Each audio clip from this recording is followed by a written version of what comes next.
Hi guys, we'll be doing 2.2 defining the derivative today, and let's get started. We're gonna go over some key pointers before I start our problem. But yeah, the notation for derivative f, derivative x, like all these notations right here, they all mean the same thing. So if you see any of them, don't get tricked up. It will just all mean the same thing. There's nothing greater, different, or any of that of the other. And here are some important factors when considering to do your problem.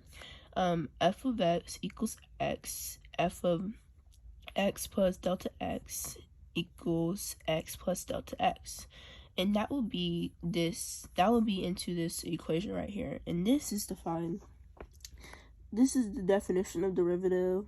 This limit gives an expression that calculates the instantaneous change, basically the slope tangent of f of x at a given x value. So yeah, but we'll be using this equation right here to solving number 1. So let's get into it. Excuse me. I know you can use delta x right here, but I want to use h instead. So I'm going to be f of x equals to, okay, so since it's that 7 minus 6s is your equation, all you have to do, first I like to label. So your f x plus h is equal to x plus h. So when you do an x, every time you have an x for that particular, this section right here, you have to put in x plus h. So it'll be 7 minus 6x plus h. And that's how I like to think of it. And you'll be minus, and f of x will just be x. And that would just be basically your regular function. So you can just put 7 minus 6x and then over h. So that will be the problem. Okay, so I'm just gonna do it again because I kept having a lot of interruptions. And yeah, I got it wrong.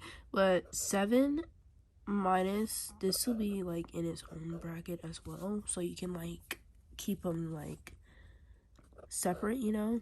So it'll be 7 minus 6x plus 6h. In this, we could just distribute the negative, minus 7 plus 6x over h. Now you don't have to really keep these. that just helped me like not to get confused up here. But then it will just get rid of the 7s and the 6x's, and that will just be 6h over h, and get rid of the h's and just equals 6. The limit, forgot. So it'll be f is derivative of x as h approaches 0, it will equal 6. And yeah, that will be all.